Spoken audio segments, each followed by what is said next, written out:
যে গরম পড়ছে, আল্লাহরে ডাকতে ডাকতে বৃষ্টি দিছিল, আবার এখন বৃষ্টি আর দিচ্ছে না। এখন আবার আল্লাহরে সবাই মিলে ডাকতে হবে যাতে আল্লাহ আবার বৃষ্টি দেয়। গরমেতে তো কিছুই খেতে ভালো লাগছে না, কি খাবো কি রানবো, খালি এই বায়না ছায়না করে বেড়াচ্ছি। তারপরে মনে করলাম যে মাছ আছে, বড় মাছ আর বেগুন আছে, বেগুন দিয়ে আর মাছ দিয়ে পাতলা পাতলা ঝোল করবো। তা আপনার ভাই বলছিল মাছ বোনা করতে, আমি বলছি না, এই গরমেতে মাছ আর বোনা বোনা করতেছি না। আর এদিকে আমি পটল কুচইয়ে তাই ভাজি ভাজি করতেছি, যে এক তরকারি দিয়ে আবার একটু ভাত খাওয়া যায় না তাই আবার একটু ভাজি করে নিচ্ছি। আর সেই রেসিপিটাও আপনাদের সঙ্গে শেয়ার করছি। আশা করি আজকের রেসিপি সবার কাছেই ভালো লাগবে। ভালো লাগলে লাইক কমেন্ট শেয়ার করে দিন। আর আমার ইউটিউব চ্যানেলটি এখনও যারা সাবস্ক্রাইব করেন নাই, সাবস্ক্রাইব করে বেল আইকনটি বাজিয়ে দেন যাতে নতুন নতুন ভিডিও আপনাদের কাছে পৌঁছে যায়। এখন আমি এই যে পেঁয়াজ, মরিচ, কাঁচা মরিচ, তারপরে এসে মরিচের গুঁড়ো দিচ্ছি সামান্য একটু, জিরে বাটা, ধনের গুঁড়ো, হলুদ, মানে সব মশলা, গরম মশলা বাদে সব মশলাটাই দিয়ে দিচ্ছি।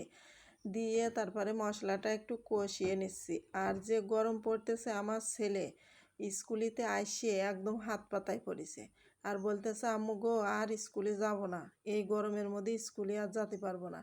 তা আমি বলছি আচ্ছা ঠিক আছে, তাড়াতাড়ি ঠান্ডা পানি দিছি, খাইয়ে দিয়ে ফ্যানের তলে একটু ঠান্ডা হয়েছে। মনে হলো যে একদম প্রথমে তো অস্থির হয়ে যাচ্ছিল, এরকম মনে হচ্ছিল। তা আপনাদের বাচ্চাদেরকেও সাবধানে রাখেন, কারণ প্রচুর গরম পড়ছে। এই গরমে তো অনেক মানুষ কিন্তু স্ট্রোক করে মারাও যাচ্ছে। তা সাবধানে রাখেন, ওদের ঘরের ভিতরে রাখেন বাতাসে, যাতে কোনো সমস্যা না হয়। আর বেশি বেশি করে পানি খাওয়াবেন, কারণ ঘেমে তো পানি, মানে গা থেকে পানিটা ঝরে যাচ্ছে। এই জন্য পানিটা বেশি করে বাচ্চাদের খাইতে হবে, বড়রাও খেতে হবে। বড়রাই যদি আমরা এত অস্থির হয়ে যাচ্ছি, তাহলে ছোট বাচ্চা ওদের কত কষ্ট হচ্ছে। এই জন্য ওদের দিকেও বেশি বেশি করে খেয়াল রাখবেন। আর আমার এই যে মশলাটা কষিয়ে নিয়ে তারপর ঝোলের পানি দিয়ে ঢাকনা দিয়ে যেমন 10 মিনিট ওই যে রান্না করে নিয়েছি। দেখুন কালারটা কত সুন্দর হয়েছে। মাছ দেওয়ার বেগুন দিয়ে পাতলা পাতলা ঝোল রাখবো আমি, কারণ ঘন ঝোল আর রাখবো না। গরমের সময় একটু পাতলা ঝোল দিয়ে ভাত খালি খুবই টেস্টি লাগে আমার কাছে।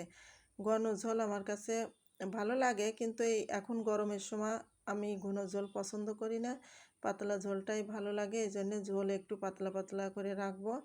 আর বেগুন দিয়ে মাছ দিয়ে রান্না করেছি, খুবই টেস্টি লেগেছিল এই রেসিপিটা। তা আপনাদের কাছেও আশা করি ভালো লাগবে আজকের এই রেসিপি।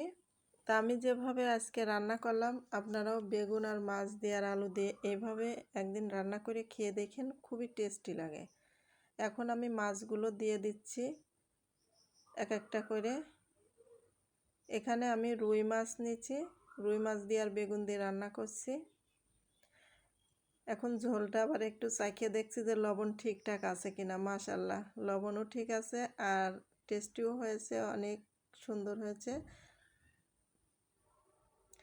তো এখন মাছগুলো আমার দেওয়া হয়ে গেছে, দিয়ে তারপরে 2 মিনিট আবার একটু রান্না করে নেব। আর এখানে আমি আবার ভাজা জিরের গুঁড়ো দিয়ে দিচ্ছি আর একটু টেস্টি হওয়ার জন্য। তো আশা করি আজকের রেসিপি সবার কাছেই ভালো লাগবে। ভালো লাগলে লাইক কমেন্ট শেয়ার করে দিন। আর আপনারা বাসায় একদিন এইভাবে ট্রাই করে দেখেন, খুবই টেস্টি লাগে। রেসিপি ভালো লাগলে সাবস্ক্রাইব করে বেল আইকনটি বাজিয়ে দিন।